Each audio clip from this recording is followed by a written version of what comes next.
할렐루야. 네, 감사합니다. 주보마다 다들 이렇게 로고나 이런 부분들이 다르게 박힌 거 알고 계시죠?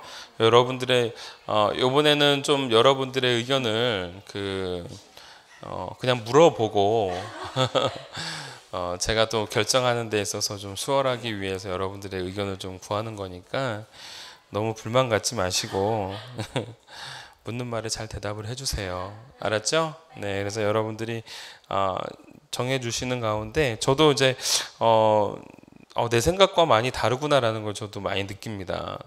그래서 어찌됐건 지금 로고가 처음에 기획했던 그 로고대로 이제 가는 거예요. 막 여러 가지 막 기획했다가 결국은 다시 원점으로 돌아가는 겁니다.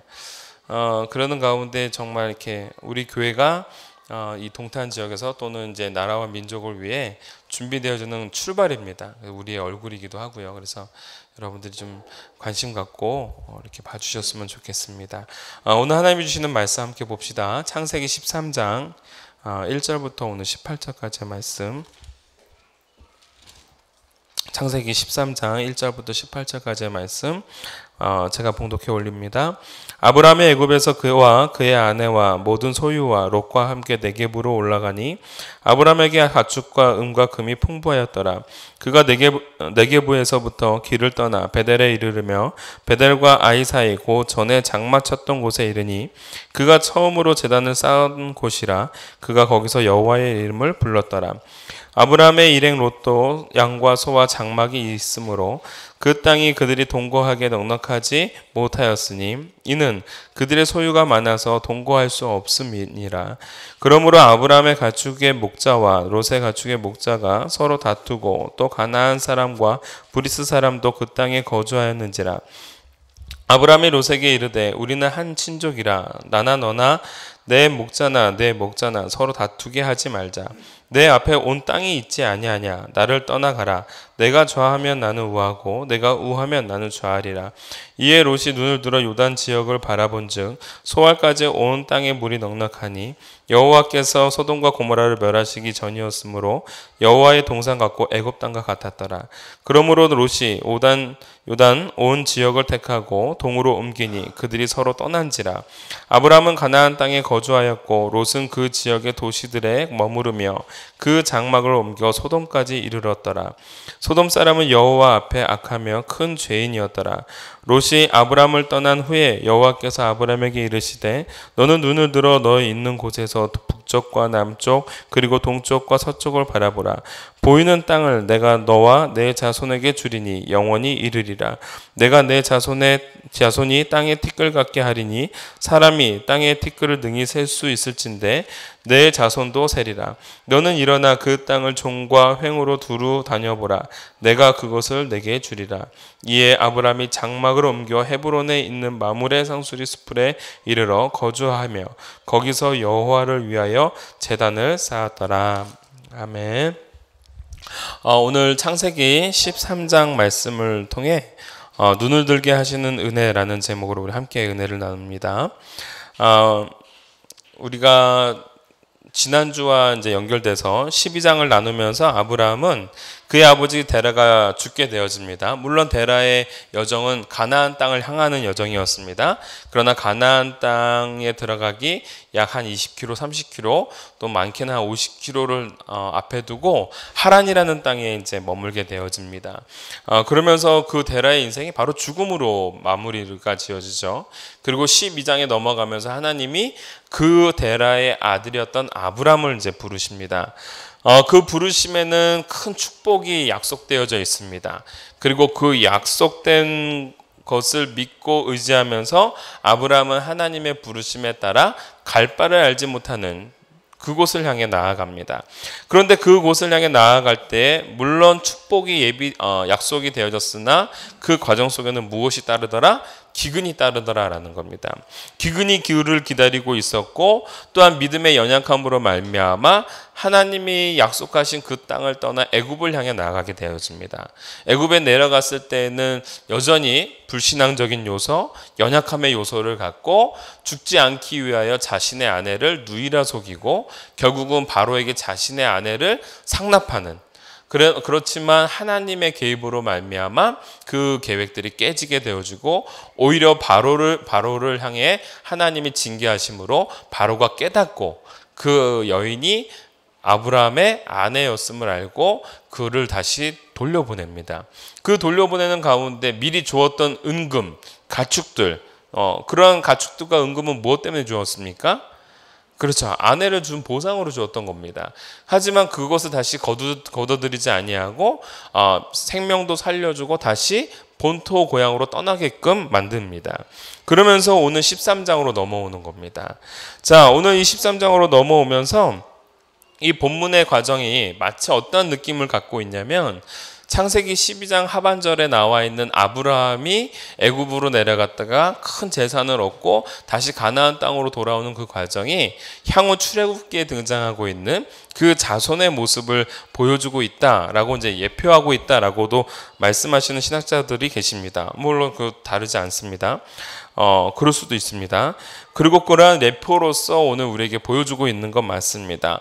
어찌됐건 아브라함은 그 애굽이라는 곳에 가서 수치를 경험하게 되고 자신의 무능력함, 자신의 연약함, 그 다음에 믿음 없음을 철저하게 깨닫게 되어집니다. 그런데 이와는 다르게 아브라함은 자신에 대해 철저히 깨닫게 되지만 또 한 가지 건져오는 것이 있습니다. 물론 은금과 가축을 건져오는 부분도 있지만 아브라함은 거기서 무엇을 깨닫게 되냐면 우리 하나님, 내가 믿었던 하나님, 내가 가족의 신이라고 여겼던 그 여호와 하나님이 세상에 이집트의 왕을 다스리는 하나님이었다라는 사실을 깨닫게 되어집니다. 물론 이 본문에서는 그런 것들을 찾아볼 수 없습니다. 그러나 우리가 유추해 보건대 그 전에 하나님을 예배했던 아브라함의 모습과 그 다음에 하나님을 예배하는 아브라함의 모습은 확실하게 달라지고 있다라는 것입니다. 왜냐하면 12장에 하나님께서 부르심에 따라 움직였을 때에는 베델에 가서 한번 제사를 지내는 걸로 끝나지만 오늘 아브라함은 다시 가나안 땅으로 돌아오면서 그 베델이라는 곳에 가서 다시금 하나님 앞에 예배를 드리고 그러면서 여호와의 이름을 부르고 또 그의 장막을 거쳐 헤브론을 향해 들어가면서 또 거기서도 예배를 드립니다. 다시 말하자면 가는 곳곳마다 누구를 예배하는 거예요? 하나님을 예배하는 거예요. 하나님을 기다리고 있고 하나님을 요구하는 인생이 되었다라는 겁니다. 애굽을 통해서 그 고난과 그 수치스러움을 이겨내고 돌아왔을 때에 아브라함은 하나님의 하나님 되심, 하나님의 존귀하심을 깨닫고 돌아오게 된다라는 사실입니다. 오늘 이렇듯 오늘 13장에 들어가면서 아브라함의 인생을 통해 오늘 우리에게 주시고자 하는 메시지들이 참 많습니다. 오늘 여러분들이 그 메시지들을 저와 함께 나누었으면 좋겠는데 첫 번째 오늘 주시는 메시지는 풍부함보다 하나님을 원하는 삶이어야 한다라는 겁니다. 우리의 삶이 어떤 삶이 되어야 되는가? 풍부함보다 하나님을 원하는 삶이 되어야 한다. 오늘 본문 13장 1절 2절을 보면 아브라함의 애굽에서 그와 그의 아내와 모든 소유와 롯과 함께 네겝으로 올라가니 아브라함에게 가축과 은과 금이 풍부하였더라라고 표현되어지고 있습니다. 그런데 여러분 이 풍부함은 단순하게 아브라함의 풍부함을 묘사하는 것만이 아니라 오늘 이 아브라함이 그러한 풍부함을 가져왔음에도 불구하고 성경은 맥락이 중요합니다. 3절, 4절을 보니까 그걸 가지고 땅에 재투자했다라고 나와 있지 않죠. 오히려 은금이 풍부했다라고 한 다음에 3절로 바로 넘어가면서 뭐 하냐면 자기가 예전에 장막 쳤던, 자기가 예전에 예배했던 베델을 향해 가고 그곳에서 뭐 했더라? 여호와의 이름을 불렀더라라고 4절에서 언급해주고 있다라는 겁니다. 결국은 창세기 12장 8절에서 처음 단을 쌓았던 그 베델이라는 곳에서 처음 여호와의 이름을 불렀던 그곳에서 오늘 아브라함은 다시 하나님과 자신의 관계성을 확립해 나가더라라는 겁니다. 여러분 오늘 이 말씀이 우리에게 주시는 굉장히 중요한 말씀입니다. 수치 후에도 풍요로움을 얻은 후에도 아브라함처럼 우리는 하나님을 만나고 찾아야 함을 오늘 말씀해 주고 있는 겁니다. 그분께 나아갈 때에 아브라함은 새로운 인생의 출발이 될 수 있는 것이고, 또한 그분에게 나아갈 때에 새 출발이 이루어져 나갈 수 있었던 것처럼 오늘 우리가 우리의 삶 가운데 수치를 얻기도 하고, 우리가 신앙생활을 하다가 보면은 큰 부귀를 얻기도 하고 성공을 성취하기도 하지만, 그때마다 우리는 거기에 머물러 있는 것이 아니라 다시금 하나님의 이름을 불러가며 우리가 만났던 그 하나님을 다시 만나고자 하는 소망을 가져가며 그 하나님 앞에 나아갈 때에 우리가 수치를 경험했다면 새로운 소망을 향해 나아갈 수 있는 인생이 되는 것이고, 풍부를 경험했다면 거기에 안주하는 것이 아니라 하나님을 바라보며 나아가는 인생이 될 수 있다라는 사실을 우리는 잊지 말아야 될 줄 믿습니다. 우리가 죄 가운데 머무를 때에 우리가 하나님 안에서 우리가 자신의 능력으로 잘 됐을 때에 우리는 너무나도 쉽게 하나님을 떠납니다. 하나님을 떠나는 경우가 참 많습니다. 대표적인 경우가 죄를 크게 지었을 때와 또는 하나님 없이 내가 성공했을 때 우리는 하나님을 많이 떠납니다. 일전에도 말씀을 드렸지만 사람은 수치를 경험하고 죄를 경험하게 되어지면 그 부끄러움으로 인하여 아담과 하와처럼 우리는 숨을 수밖에 없는 사람입니다. 즉 다시 말하자면 하나님과 거리감을 두게 되어집니다. 그러나 그때에 우리는 숨어버리는 인생이 아니라 오늘 아브라함처럼 더욱더 하나님을 향해 찾아가고 첫사랑을 회복하고 첫 예배를 회복하고 첫 감격을 회복하기 위하여 나아가는 저와 여러분이 되어야 함을 오늘 말씀해 주시는 겁니다. 또 한 가지, 우리가 잘 될 때는 어떻습니까? 내 능력으로 된 것 같습니다. 내 힘으로 된 것 같습니다. 내 지혜로 된 것 같습니다. 그러니까 더 이상 하나님이 필요하지 않습니다. 그러면서 하나님을 떠나게 되어지더라라는 겁니다. 오늘 이 아브라함은 참 멋진 사람입니다. 그 수치를 경험하고 믿음 없음을 경험하고 연약함을 경험했지만 그로 인해 하나님을 떠나는 인생이 아니라 오히려 하나님께 찾아가는 인생이 되고 나를 하나님께 내어 맡기는 결단이 있다라는 것. 그리고 은과 금이 풍부함에도 불구하고 거기에 안주하고 거기에서 유익을 찾는 인생이 아니라 오히려 그것은 뒤로 하고 오히려 그 가축을 갖고 주님 앞에 예배하는 그 모습, 오늘 저와 여러분이 닮아가야 될 모습이 될 줄 믿습니다.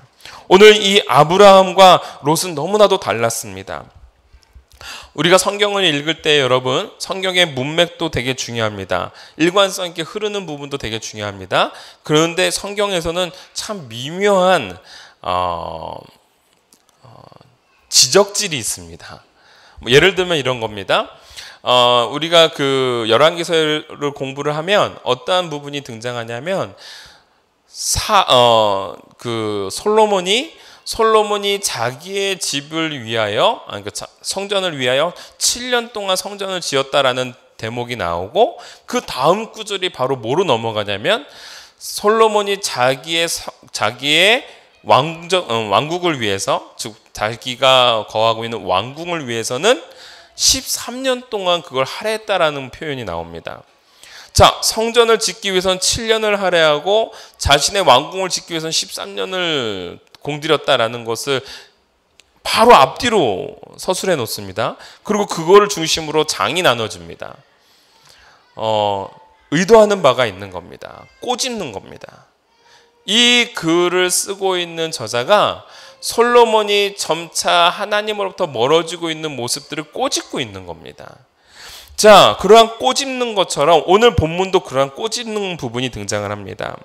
보시면 13장 2절에 보니까 아브라함에게 가축과 은금이 풍부했다라고 한 다음에 3절과 4절은 뭐예요? 예배했다라는 장면이 등장합니다. 그리고 다시 5절로 넘어가니까 뜬금없이 아브라함의 일행 롯도 뭐가 있다고요? 양과 소와 장막이 있다라고 합니다. 그리고 그것 때문에 마치 소유가 많아져서 분리되는 것처럼 5절이 6절에 따라가는데, 만약에 5절이 3절 4절과 연결되는 거라면 어떤 의미일까요? 보세요. 2절에 아브라함에게는 가축과 은과 금이 많았습니다. 그런데도 불구하고 아브라함은 예배를 드렸습니다. 제사를 먼저 드렸습니다. 그리고 난 다음에 5절에 갑자기 아브라함의 일행 롯도 양과 소와 장막이 있다라는 표현을 쓰고 난 다음에 그것 때문에 마치 6절에 소유가 많아서 동거하기 어렵다라는 것을 말해주는 것이 아니라 그것을 위쪽으로 붙여버리면 어떠한 뉘앙스예요? 아브라함은 은과 금과 가축이 있었지만 그걸로 하나님 앞에 예배를 드렸다면 똑같이 롯도 양과 소는 뭐예요? 재물을 드릴 수 있는 대상인 겁니다. 재물이 충분히 있었음에도 불구하고 그는 예배 드리지 않았다라는 것이 말씀에 등장하고 있는 겁니다. 굉장히 미묘한 지적인 겁니다. 이 패턴대로 간다면 5절 다음에 6절은 아브라함의 일행 롯도 하나님 앞에 예배를 드렸다거나 그러나 그는 예배를 드리지 않았다라고 넘어가야 되는데 그 부분은 사라져버리고 그냥 이 모든 소유 때문에 아브라함과 롯이 분리되는 것처럼 그 다음 이야기를 진행해 나가고 있다는 겁니다. 그 구절이 어디에 붙느냐에 따라서 뉘앙스가 확실히 달라지는 겁니다. 오늘 아브라함도 롯도 애굽에서 나올 때에 많은 것들을 가지고 나왔습니다. 은과 금과 가축, 양과 소를 가지고 나왔습니다. 그리고 여러분 중요한 건 롯도 알았습니다. 무엇을 알았어요? 하나님이 살아계시다라는 사실을요.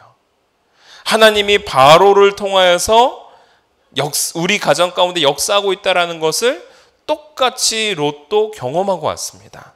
그러나 그 똑같은 경험을 했지만 롯은 그 경험이 깨달음으로 이어지지는 않습니다. 그 경험이 하나님의 존재하심으로 이어지지 않습니다. 그 경험이 나를 지키시는 하나님으로 이어지지 않습니다. 롯은 롯대로, 아브라함은 아브라함대로 달라지는 인생이 되더라라는 겁니다. 사랑하는 성도 여러분, 오늘 저와 여러분들이 이러한 삶을 사는 겁니다. 똑같은 경험을 하지만 그 경험 속에서 누구는 하나님을 만나고 누구는 하나님을 찾게 되어지고 누구는 하나님께 나아가는 반면에 똑같은 경험을 했음에도 불구하고 그거 안에서 하나님을 찾기보다는 안주하고 그 풍요로움에 매료되어지고 오히려 자신의 삶의 유익을 찾아 떠나는 롯의 모습을 우리는 발견해 보게 된다라는 겁니다. 우리는 어느 삶을 살아야 되겠습니까? 여러분, 지난주 우리 금요일 날 제가 12장의 말씀을 함께 나누면서 대지 중에 이러한 대지가 있었습니다. 경험은 알무로 이어져야 한다라는 겁니다. 경험은 알무로 이어져야 됩니다. 경험은 경험에서 끝나는 것이 아닙니다. 경험이 깨달음으로 되어졌을 때 그 인생이 변화되어지는 겁니다.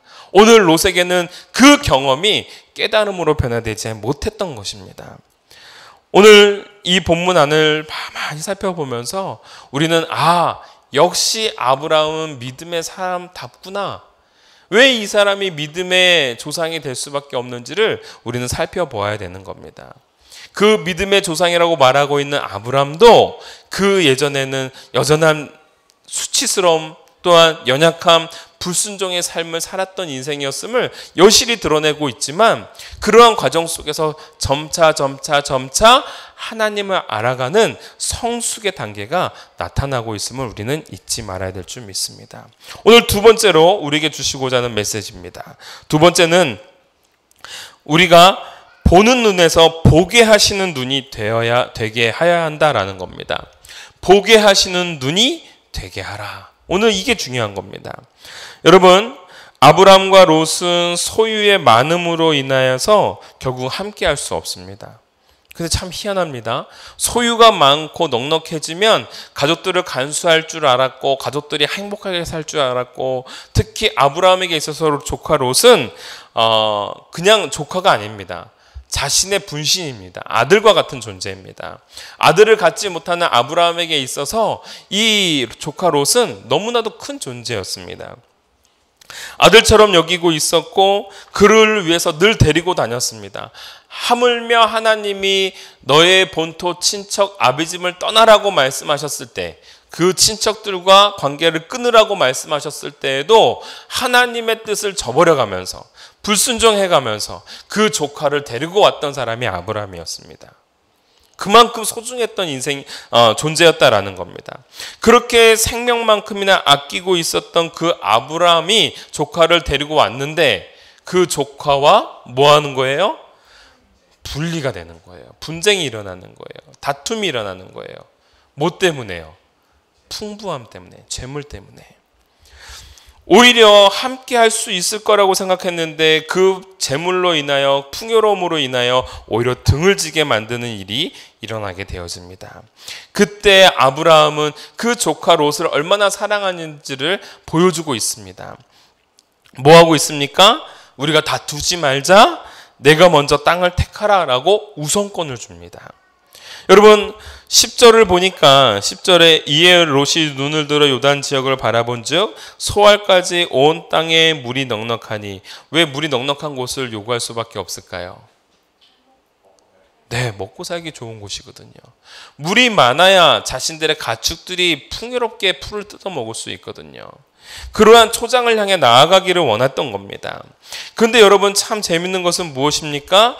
그가 말하고 있는 그 땅을 바라보는 기준이 10절 후반절에 나옵니다. 여호와께서 소돔과 고모라를 멸하시기 전이었으므로 무엇과 같고? 여호와의 동산 같고 애굽 땅과 같았더라. 오늘 롯은 그 땅을 바라보면서 어떠한 기준을 갖고 바라보는 거예요? 이 땅이 과연 에덴 동산처럼 살기 좋은 곳인지, 그리고 애굽처럼 풍요로운 곳인지를 먼저 살펴보더라라는 거예요. 기준이 이미 애굽이 되어 있는 겁니다. 롯이 에덴 동산을 봤을까요? 못 봤을까요? 절대 못 봤습니다. 에덴 동산과 같다라는 것은 형이상학적으로 내 이미지 속에 그려진 이미지입니다. 아, 그만큼 풍요로운 것. 그러나 롯이 본 곳이 있습니다. 어디를 봤을까요? 애굽은 보았습니다. 애굽의 풍요로움, 애굽의 넉넉함을 보았습니다. 그러니까 지금 이 요단들을 바라보면서 자신이 보았던 그 기준을 잣대를 가지고 야, 여기는 내가 옛날에 살았던 애굽 같아. 그 기준에 합당하니까 그곳을 선택해 나가더라라는 거예요. 여러분, 롯은 자기가 풍요로이 누렸던 그 애굽을 마음에 두고 있었던 겁니다. 그 애굽이 너무 좋았던 겁니다. 어찌 보면 떠나고 싶지 않았을 거예요. 그러나 어쩔 수 없이 떠나게 됐는데 그 애굽과 같은 곳이 지금 자기 눈앞에 펼쳐져 있습니다. 여지없이 아브라함은 안중에도 없습니다. 그 애굽과 같은 그 땅을 향하여 나아가더라라는 사실입니다. 사랑하는 성도 여러분, 오늘 이 롯은 결국은 어떠한 과정을 경험하게 되냐면 오늘 성경을 한번 봅시다. 13장 10절을 보니까 롯이 눈을 들어 요단들을 바라봤습니다. 처음엔 그곳을 봤습니다. 그리고 난 다음에 11절을 보니까 롯이 요단 온 들을 택합니다. 그곳을 택합니다. 그리고 그쪽을 향하여 그의 장막을 옮겨갑니다. 동으로 옮겨갑니다. 그리고 12절을 보니까 롯이 어디를 향해 갑니까? 소돔까지 이르릅니다. 12절에 이렇게 나와 있습니다. 아브라함은 가나안 땅에 거주하였고 롯은 그 지역의 도시들에 머무르며 그 장막을 옮겨 소돔까지 이르렀더라. 여러분, 그리고 우리가 다음 주에 보게 되겠지만 14장 12절을 보면 어떠한 말씀이 등장하고 있는지 보십시오. 소돔에 거주하는 아브라함의 조카 롯도 사로잡고 라고 되어 있습니다. 어느 순간인가 14장을 넘어가니까 롯은 지금 어디에 거하고 있어요? 소돔에 거하고 있는 겁니다. 오늘 아브라함은 너무 다릅니다. 오늘 아브라함은 하나님께서 보게 하시는 눈으로 보게 하시고 롯은 자기가 눈을 들어 자기 눈에 합당한 곳을 향해 나아갑니다.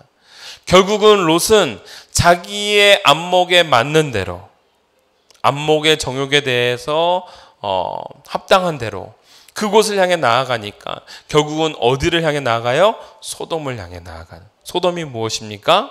멸망의 대표적인 대명사입니다. 멸망의 장소입니다.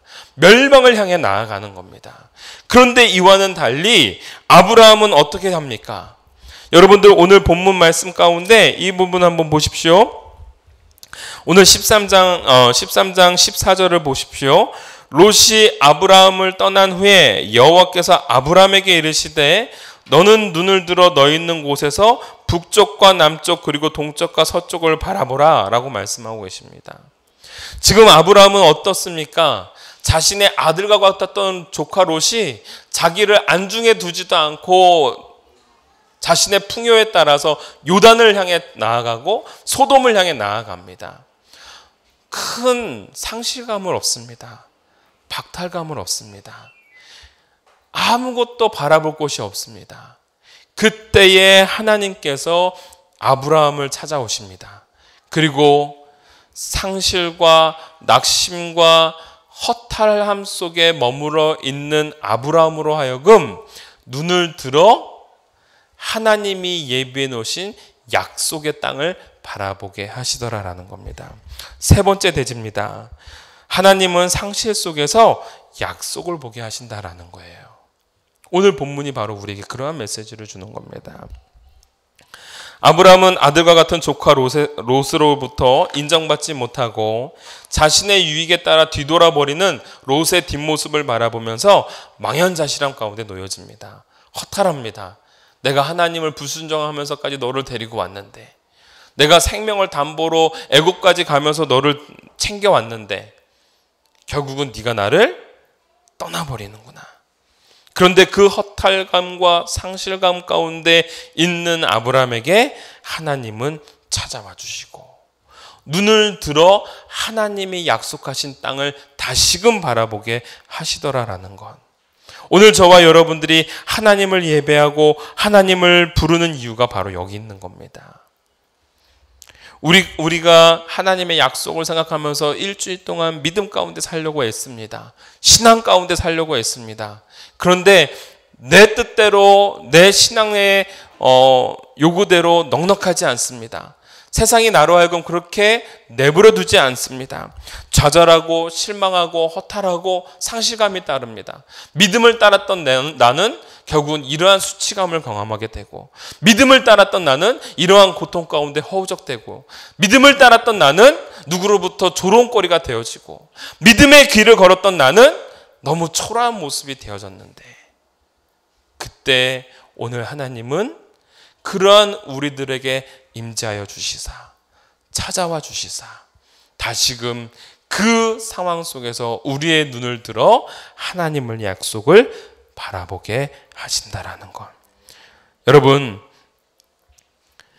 하나님의 그 은혜, 아브라함으로 하여금 상실과 허탈함과 망연자실함 속에서 하나님의 약속을 바라보게 하시는 그 순간, 아브라함은 그 약속의 땅을 다시 바라보고 그 약속을 다시 한번 기억하면서 18절에 있는 말씀, 아브라함이 어떻게 합니까?